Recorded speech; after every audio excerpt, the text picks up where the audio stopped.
One, I don't want to mess up because I know that some people are watching and do consider me an example. And two, I know that there's others just sitting there waiting. All he's got to do is make one mistake and I got him, Mm-hmm. and I'm not giving anybody that opportunity. Mm-hmm.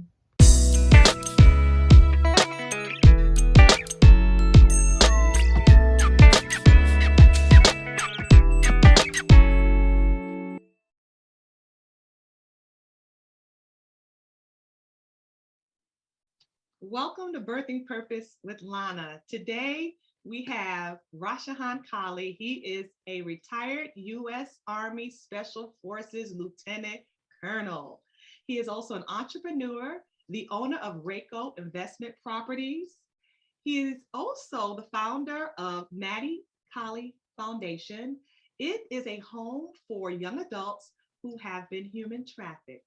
We are here today to talk about his purpose on how he used the military to build his wealth. He's a millionaire, y'all. Welcome. Hello, everyone. He's so humble. He's so humble. You guys, I have known him since kindergarten. And Brooklyn, New York, shout out, Fort Greene Catholic. Yep, Fort Greene Catholic. Biggie Smalls went there. Rest in peace, Biggie. But yeah, so I am so proud to have him as a friend and to just watch him grow. We watched each other grow up from little to now, and just the ups and lows and the trials and tribulations that we've gone through our lives, and kind of just been there as great friends to encourage one another along this journey of life. And so I had to bring him to the show to you can hear his story. So welcome, I'm so glad you're here. Well, no, thank you very much for having me. I really appreciate it, and I'm honored to be here with you. Thank you. Yes. So, Rahh decided to go to the military at a very young age. So why? Because that's what I always asked you when we were younger. Why are you going to the military? So What made you decide to go away? Well, the only real male figure I had in my life growing up was my uncle. He lived in Texas, and I still remember when he came home from Vietnam, and he retired from the Army. And I never forget when he came to the door, and my grandmother opened the door, and he was standing there in his military uniform. And so that really inspired me. And then going to visit him in Texas during the summers, I would ask him questions about the military, and he would always tell me, but he always said, if you're going to go into the Army, be an officer. Don't go in as enlisted, be an officer. So before that, if he hadn't told me, I never would have even known what an officer was. So what is an officer? What's the difference? So there's, in the military, there's two types. There's enlisted, and then there's officers. I take that back. There's three types, and then there's warrant officers. So enlisted personnel, if you think of it kind of like in a business sense, the enlisted personnel would be the blue collar workers. Okay. And then the officers are more of the executives. Gotcha. So you enlisted as an officer. So I went through ROTC.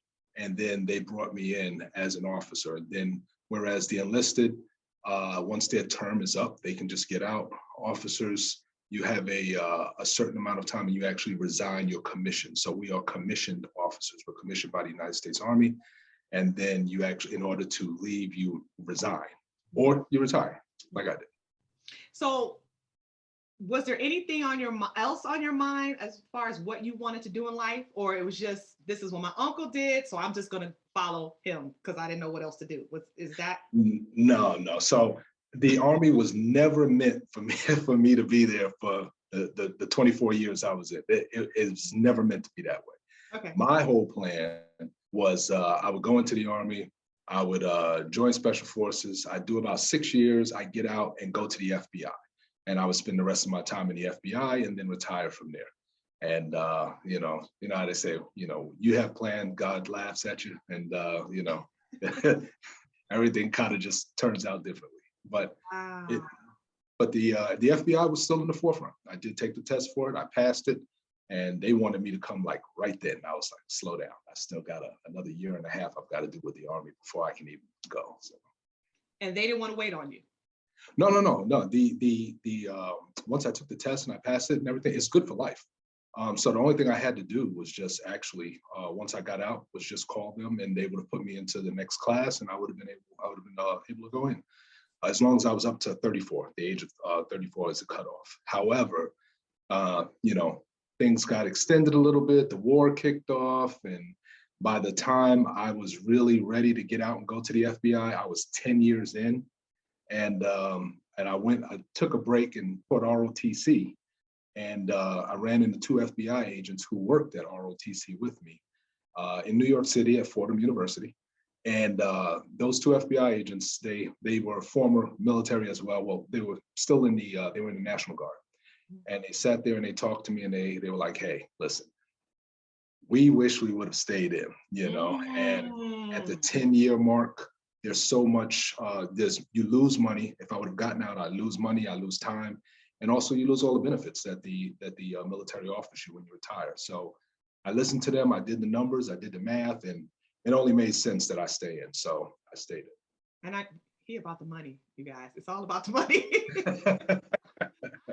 Money guides you more than anything.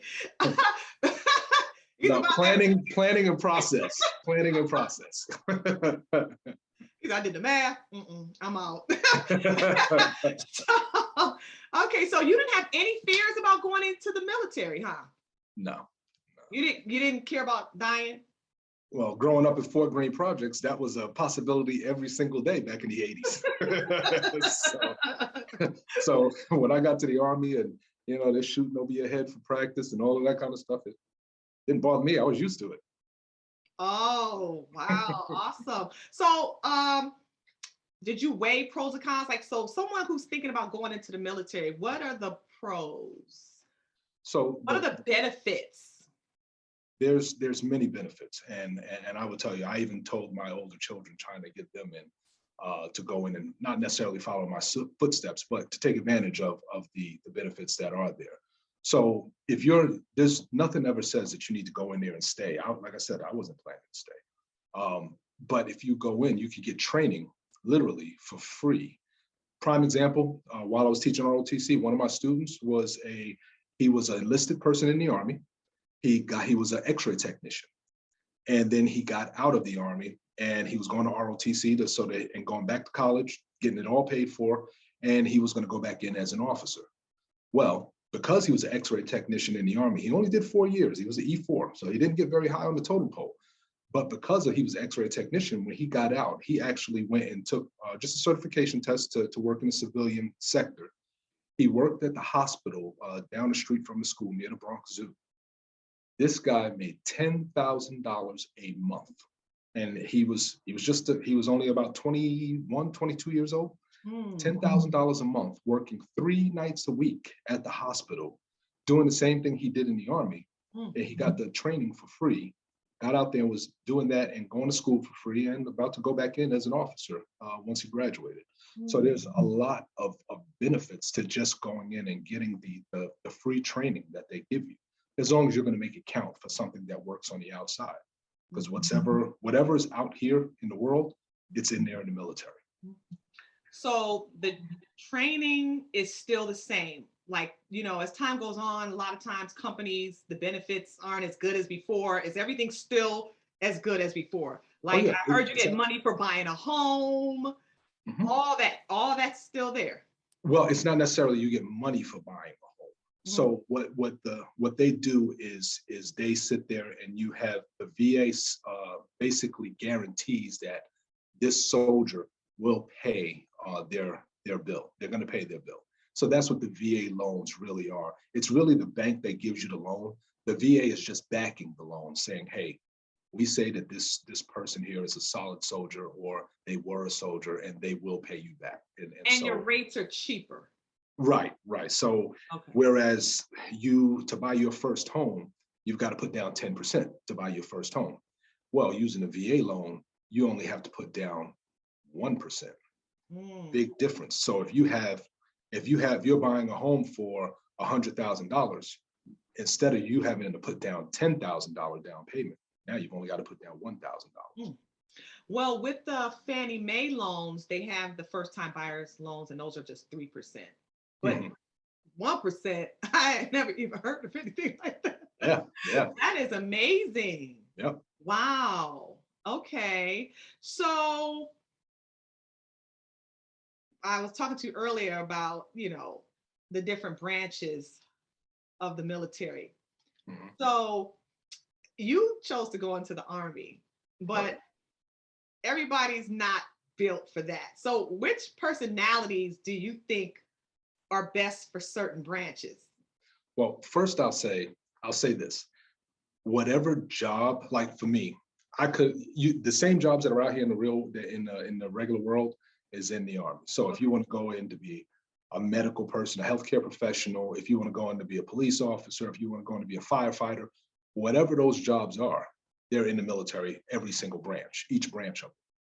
However, for me, I sat there and said, well, if I was going to sit behind a desk and be an HR person, I could do that, out here and probably make a little bit more money starting off, Whereas if I'm going to go in there, I want to do all the hard stuff they have to offer.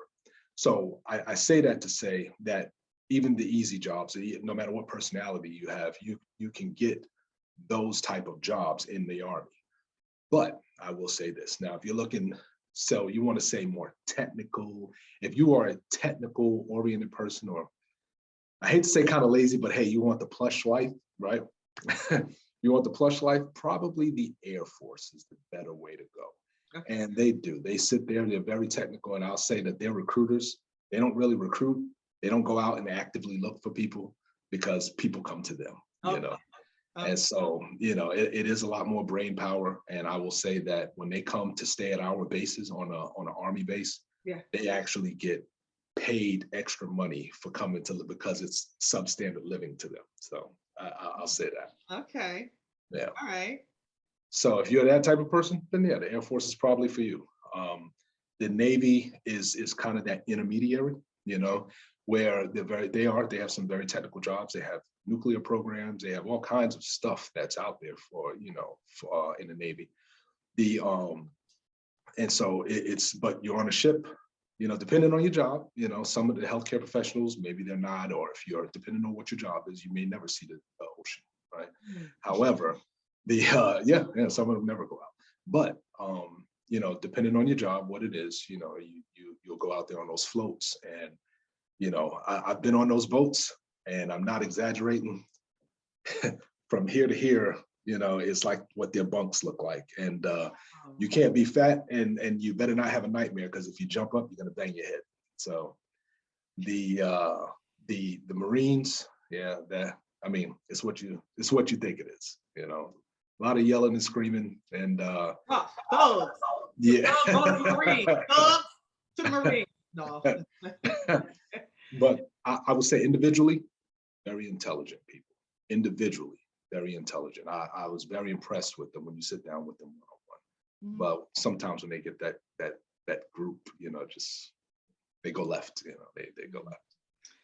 What's the greatest lesson you've learned being in the military all these years? I'd say the greatest lesson is just how to deal with people. Honestly, I can go from talking to the guy on the street all the way up to, I've sat down with, without an exaggeration, ambassadors from 8 different countries. And in some capacity, form or another, either in meetings or on formal occasions or just planning operations in different countries. So I've sat down with 8 different ambassadors from 8 different countries, but I can go all the way down to speaking to the guy in the corner. Mm. Awesome. Just relating to people. Mm. Mm. So I remember one time you called me from the military and you were like, I just want to say goodbye. It was nice knowing you. I'm on the hit list. I'm on the most wanted. The line trying to kill me. I'm like, what? How did you feel during that time? Like, That was wild, knowing that a leader was after you, his people. He put his people after you. Like, how did you feel? What was going through your mind during that time? Well, I want to say first, it wasn't Bin Laden himself, okay? but but yeah, some of the people that were pretty high up. My team and I, we were pretty successful while we were out there, and this is back in 2002 when we got to Afghanistan, and we were there probably to almost the summer of 2003, and we were pretty successful. We caught number 8 on the most wanted list at that time, and some other pretty high level people, and so that kind of put me, on people's radars. And they had a $10,000 reward out for my life. And $10,000 might not be a lot to, to us here, but I will tell you, to an Afghani, that's a whole lot of money. Yeah, you had to change your name. You had to go underground for a while. I couldn't say certain things on the phone. I'm like, oh, what the heck going on? That was terrible. Yeah, it's one of those unfortunate things of kind of the job that that we had, but I still wouldn't change any of it. Unfortunately, I will tell you, this is where I know that God is in the mix and people were saying their prayers for me, because if it had not been, this was usually me being the commander of the base that we were on. I always had to go to all of the meetings with all of the governors of the province, or or the mayors of the small towns. I would go to all of those meetings. The one time I didn't go, the only time I did not go, they attacked our sister team that was with us, and they specifically stopped them, held them up so the other guys could get in place, and they asked me, they said, "Hey, who's the black commander? Is that guy the black commander?" And yeah, unfortunately, the other team leader didn't pick up on what they were trying to do, and they were trying to identify what vehicle I would be riding in. And when they went down there, they actually they shot that vehicle up pretty badly. They wound up killing 2 individuals and seriously wounding 2 others. And Looking like for I you. said, looking for me. Yeah. How do you feel? How did you go deal with that sort of that's a lot to know that all these people got killed because someone was looking for you. How do you deal with that? That would be trauma for some people. How do you get through all that? Well, one, we went after him and got him, so there's some consolation there. Revenge, yeah. Right. I mean, quite honestly, believe it or not, revenge is an Afghani proverb. So when you are there in Afghanistan, when they ask why are you here in my country, so we just tell them we're here for revenge. You people, not your people that you're harboring knocked down our buildings. We're here to avenge that. And they were like, we understand that. And there was no hard feelings about that because that's part of the culture. So they understood, they understand revenge, and they don't get mad about it. So you felt good just knowing we took care of those who did that. But not just that. So yes, that helps. That definitely helps. Yeah. Okay. But at the same time, I leave what happened over there. There's a lot of people who have problems when they come back. Yeah. And I would say a lot of those people who do have problems, growing up the way I grew up, the way we grew up, during that time frame, you You used to bite people in kindergarten. You always had to be ready.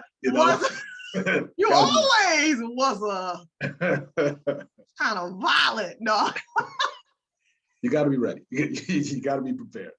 So with that, I mean, with always being prepared, it's not the first time I saw anybody, killed. It's unfortunate, it's very unfortunate, and it's heartbreaking, but at the same time, you understand that, death is a part of life, it's a cycle. Sometimes it comes a little sooner than we would like, but it is part of life, And so when you have to do those things, I leave those things over there. And some people who've never seen anything, never really been through anything, to me, those are the ones who seem to have a harder time getting separating and right, getting through. right. But the military has a lot of services to help people Absolutely. work through that trauma. Absolutely, absolutely. Even when we were leaving, even back then, they had the chaplain. The chaplain, when we got hit and those guys died, the chaplain came out, stayed on our base with us for over a week there. He prayed with us, even right out before we went to go get him. Hey, Captain, hold up. Let me pray for you. All right, chaplain, go ahead. Let's do this prayer. All right, let's get going. We gotta hit the road. So, but he came out. He did this prayer. Then even when we got on the airplane, ready to come back, he sat there and he said, "Hey, does anybody here need to talk to anybody before we go? You could talk to me. We've got psychological people over here if you want to talk to them." So the services are there for you, for those people who need it. I told them the only thing I need is just a plane headed home. That was all I needed. Get me out of here. That's all. That was it. That was it.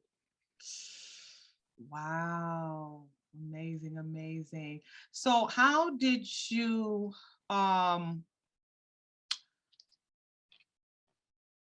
stay focused within the military? Like really stay focused. Because there's a military jail, for those who Absolutely. don't know. There's a military jail. So how did you stay focused? Well, one, I will say, I always did find the time to go to church or church services. That's the first and foremost. That always helped me. But keeping in mind, always trying to be that professional, always wanted to be, in the right, and I always kept that in the forefront. And I realized that people are always watching you, whether you think they are or they're not, they are, And so, and most of the time, they're not, the majority of people are watching you trying to see that chink in your armor. That's what they're looking for. They're looking for the chink in the armor. Others are looking at you as, hey, that's an example. That's somebody who I want to emulate, somebody who I want to be. So both of those help to keep me focused in the right direction. One, I don't want to mess up because I know that some people are watching and do consider me an example. And two, I know that there's others just sitting there waiting. All he's got to do is make one mistake and I got him, and I'm not giving anybody that opportunity. And staying focused has probably helped you with discipline with your money, because you've done a lot with the money that you've earned from being in the military. I've tried to have some wise investments there. So, it's one of those things that I think my grandmother instilled in me, quite honestly. She taught me what she could teach me. And one of those things that she taught me was saving, And so I started off with saving, but, she taught me what she was able to. So I had to take it one step farther, like every generation should. You got to take it further than last generation. So I started looking at investments and what are some ways that, that I could have a better life later on and my children could have a better life later on. So I started looking at, investing in stock and investing in real estate, investing in business, opening my own businesses. And so all of those things came to mind, and just little by little and reading and going on. Plus the military is a business, but believe it or not, the military is a business, and it's structured like a business. It works like a business. And so going out and starting my own business was kind of just normal, because I just continued kind of doing what I was already doing. So, you guys, I was talking to him. I said, I built my home. Look at my home. He said, you want to see my home? This dude owes me a $2.2 million home. 10 bedrooms, huge pool, a whole nother house on the land. I said, you go, boy. And I'm so proud of him, you guys. I am so proud of him, because he's been a blessing to a lot of people. A lot of times when people make it, they don't look back, but he has looked back and helped a lot of people. There was a time in my life where I got laid off from work. I wasn't at school, going through a divorce. had no money and I had a small child. And this gentleman right here helped me out for a whole, listen.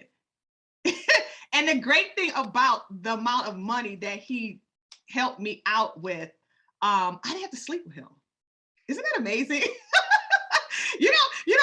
And women, there are males that will help you and be friends with you. You do not have to sleep with them. And so he is such a good friend, and he helped me out of a pinch. And I'm so grateful for that. And I think because you have helped a lot of us who were in class with you, whether it's showing people how to make the money and invest and things like that, I think that's why God is blessing you, because you reap what you sow. You were such a blessing to me, and I said, if I ever get a large amount of money, I got you. But I don't know, you already. No, I'll still take it. I'll still take it. It's like, how much you need? And he was just so kind. He just wrote checks, like, here, sent me a bunch of checks that I'm going away. Here's like 8 checks, predated. Here you go. God bless you. I was like, my gosh. Oh, just so amazing. So I just love you for that. I'll never forget that. So if I ever make it bigger than you, because you're already a millionaire, I don't know if I become a multi-millionaire. I got you. So I thank you for that. I'm gonna hold you to that. No, you will. I know you will. So thank you so much. And is there any advice you want to give to someone out there that is considering being in the military? I would say it's the best decision that you could ever make. Quite honestly, I wish that the U.S. would do like some of these other countries in South America and make all the males, they need to go through for like 2 years. They have to do a mandatory 2 years. When I was stationed in Colombia, I was there in South America, and every single male has to go through for at least 2 years. And quite honestly, it builds character. It gives you training for free. It helps you gain that discipline and that start, that good foundation that you need just to be a better person, a better man, and hopefully an inspiration to others. Like you have been. Yeah, thank you. I appreciate it. I really appreciate all the kind words. Yes. So thank you for coming. And you're always in my prayers. And I know there's more to come with you, because you just don't stop. You don't stop. It's never enough. You're right there with me, though. You're right there with me. There's always another level for you. He's never satisfied. Thank you so much for coming. Thank you. Thank you for having me. I appreciate it.